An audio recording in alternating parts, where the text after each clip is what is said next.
오늘은 요한복음 14장 8절과 9절 말씀을 함께 나눠보겠습니다. 요한복음 14장 8절과 9절 말씀 제가 봉독해 드리겠습니다. 빌립이 이르되 주여 아버지를 우리에게 보여주옵소서. 그리하면 족하겠나이다. 예수께서 이르시되 빌립아 내가 이렇게 오래 너희와 함께 있으되 네가 나를 알지 못하느냐. 나를 본 자는 아버지를 보았거늘 어찌하여 아버지를 보이라 하느냐. 아멘. 예수님께서는 제자들에게 나로 말미암지 않고는 아버지께로 올 자가 없다고 하심으로써 제자들에게 자신을 통해서만이 하나님께로 나아갈 수 있다고 가르치셨습니다.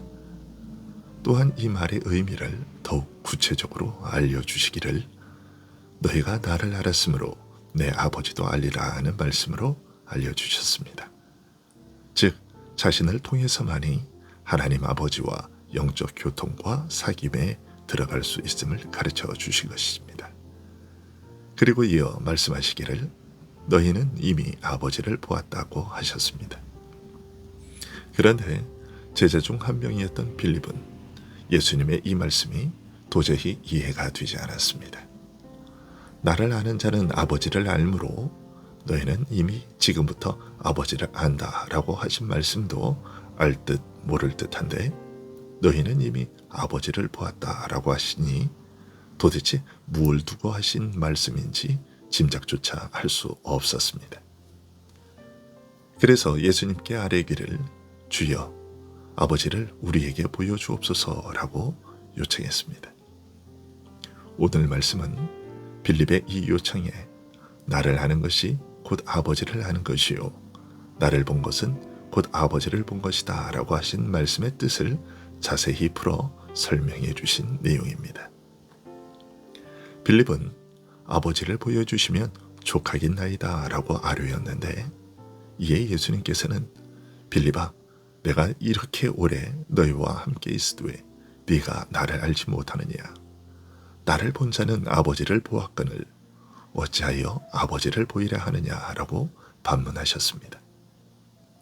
내가 이렇게 오랫동안 너희와 함께 있어서 너희가 나를 직접 보고 내게서 직접 들으면서 나를 알아왔음에도 마치 아버지를 본 적이 없고 알지도 못하는 것처럼 아버지를 보이라고 하는 것은 어쩐 일이냐라고 하신 것입니다. 만일 이것이 사실이라면 결국 나와 함께 그렇게 오랫동안 지냈으면서도 나를 몰랐다는 것과 마찬가지이다 라는 뜻이었습니다. 하지만 빌립이 주께 드린 요청은 지금도 우리가 주위에서 흔히 듣는 말입니다. 믿지 않는 사람들에게 복음을 전할 때면 늘상 듣는 말이 이것입니다. 이런 요구에는 내가 보고 들으며 손으로 만질 수 없는 것은 받아들일 수 없다는 단호하고 오만한 주장이 자리 잡고 있습니다.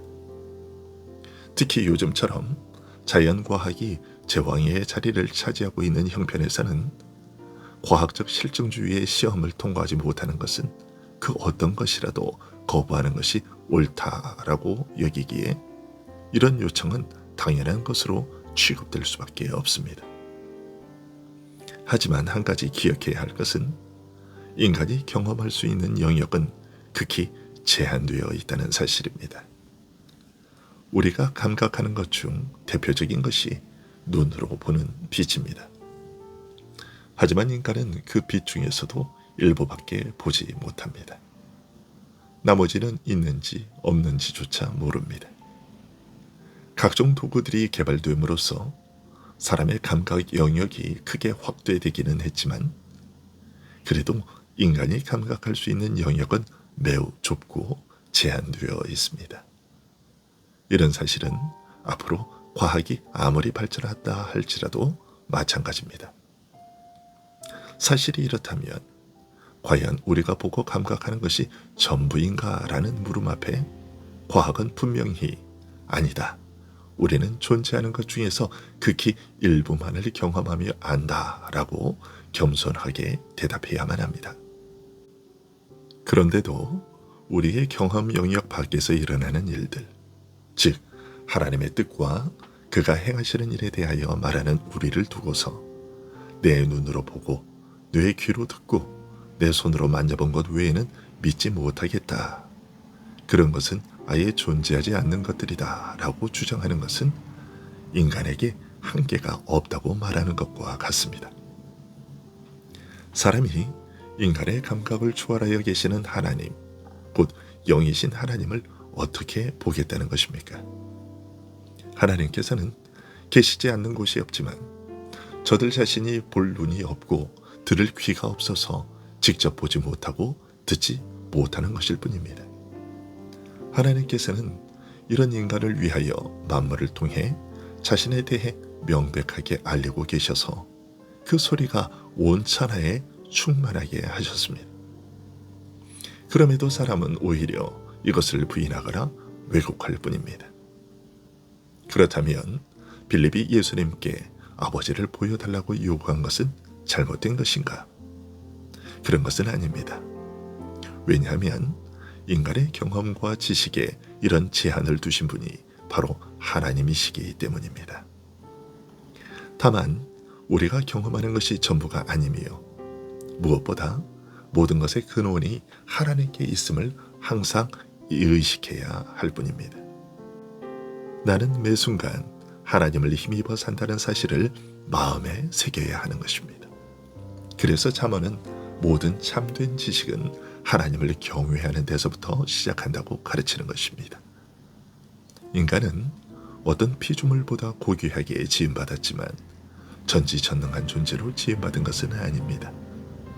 하나님께서는 인간을 모든 면에서 제한된 존재로 살아가게 하셨습니다. 그러기에 우리 인간은 이런 제한 속에서 살아가는 것이 당연하고 또 그렇게 살아갈 수밖에 없습니다. 오히려 이런 제한을 부정하고 벗어나 스스로 하나님처럼 되려는 것은 사람을 멸망의 길로 이끕니다. 마귀가 아담에게 행한 유혹이 바로 이것이었습니다. 그 유혹에 넘어가 인간은 범죄한 후 본래 주어졌던 그 제한된 능력조차도 다 발휘하지 못하는 더욱 제한되고 변질되고 왜곡된 인식 능력을 갖게 되었습니다. 그로 인해 인간은 무지와 오해 속에서 수없이 실수를 반복하며 살아가고 있는 것입니다.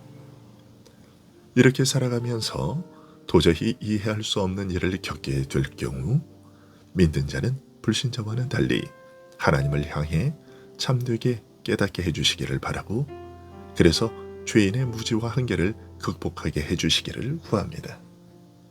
그러나 이러한 강구는 잘못된 일이 아닙니다. 왜냐하면 하나님께 지혜를 구하는 것은 하나님께서 알리지 않기로 정하시고 비밀로 남겨놓으신 것을 억지로 알고자 함이 아니기 때문입니다. 우리가 알아야 할 일이지만 그것이 사람의 한계를 넘어서는 것일 때 무지와 연약에 쌓여있는 우리에게 참되게 알려주시기를 구하는 것은 겸손이기 때문입니다. 그것은 하나님께서 인간에게 정하신 제한과 한계를 스스로 넘어서고자 하는 오만이 아닙니다. 이런 점을 고려하면 아버지를 보여주옵소서 그리하면 족하겠나이다 라는 빌립의 요청은 잘못된 것이라고 말할 수 없습니다. 하나님을 직접 뵐 수 없는 자신의 한계와 무지를 의식하고 주께 도움을 구한 것이기 때문입니다. 그런데 왜 주님께서는 이런 빌립의 요청에 내가 이렇게 오래 너희와 함께 있으되 네가 나를 알지 못하느냐 나를 본 자는 아버지를 보았거늘 어찌하여 아버지를 보이라 하느냐라고 말씀하신 것일까요? 그 이유는 출애굽기의 말씀을 통해서 알 수 있습니다. 출애굽기 23장 20절과 21절에서 하나님께서는 모세에게 이런 말씀을 주셨습니다. 내가 사자를 내 앞서 보내어 길에서 너를 보호하여 너를 내가 예비한 곳에 이르게 하리니 너희는 삼가 그의 목소리를 청종하고 그를 노엽게 하지 말라. 그가 너희의 허물을 용서하지 아니할 것은 내 이름이 그에게 있음이니라. 이스라엘과 동행하시면서 그들을 약속의 땅으로 인도하실 분에 대해 알려주시면서 동시에 그 인도하실 자는 어떤 분이냐까지도 알려주신 것입니다. 그분은 어떤 분이냐? 그를 노엽게 하는 것은 용서받지 못할 죄가 되는 높은 하나님이시며 내 이름이 그에게 있어서 하나님이 누구인지 알릴 뿐이라고 하신 것입니다. 또 출애굽기 33장에서는 금송아지를 만들어 범죄한 이스라엘을 용서해 주시기를 구하는 모세에게 내가 사자를 너보다 앞서 보내어 가나안 사람과 아모리 사람과 헷 사람과 브리스 사람과 히위 사람과 여부스 사람을 쫓아내고 너희로 적과 꿀이 흐르는 땅에 이르게 하리라 하고 약속하셨고, 이 약속에 따라 모세는 나와 함께 보낼 분을 알려주소서라고 간청했습니다. 하나님, 우리와 함께 가옵소서라고 간구하는 대신 하나님께서 보내어 나와 함께 가게 하실 분을 알리소서라고 구한 것인데, 모세가 그렇게 간구한 것은 하나님께서 함께할 자를 보내실 것이라 말씀하셨던 그분이 이스라엘과 함께 가시는 것은 하나님께서 친히 함께 가시는 것과 동일하다는 것을 알고 있었기 때문이었습니다. 이런 모세의 요청에 하나님께서는 내가 친히 가리라 하고 대답하셨습니다. 우리말 성경에는 내가 친히 가리라 하고 번역되어 있지만 원어대로 직역하면 내 얼굴이 가리라 하는 뜻입니다. 하나님께서 어떤 분을 보내어 이스라엘과 동행하게 하시되 그는 하나님이신 분이요 그에게는 내 이름이 있어서 나를 알릴 그런 분이라고 하신 것입니다. 그가 이스라엘과 함께 가는 것은 곧 내가 함께 가는 것과 같으며 그를 본 것은 곧 나를 본 것이라고 하신 것입니다. 이런 말씀을 하기 이전에 하나님께서 모세에게 자신을 알려주셨던 방법은 불에 타는 떨기나무를 보여주셨던 것과 같은 방법이었습니다. 즉 인간의 한계와 연약함을 배려하여 땅에 속한 것을 빌려 하나님 자신을 알려주셨었습니다. 그러나 이제는 그렇게 불완전한 것으로 완전하신 하나님을 나타내신 것과는 달리 하나님께서 보내실 어떤 특별한 분을 통해 자기를 알리실 것이라고 하신 것입니다. 바로 이분을 통해 하나님께서는 인격적으로 자신을 알리실 것이며 인격적으로 이스라엘 가운데 임재하여 계실 것이라고 밝히신 것입니다. 그가 누구입니까? 바로 예수 그리스도이십니다. 영이신 하나님을 우리가 어떻게 보고 알겠습니까? 막연하고 추상적인 말이 아니라 생생한 현실로서 보고 알 수 있는 방법이 있겠습니까? 물론 하나님께서 모든 사람에게 베푸시는 일반 은총을 통해 간접적으로나마 느낄 수 있습니다.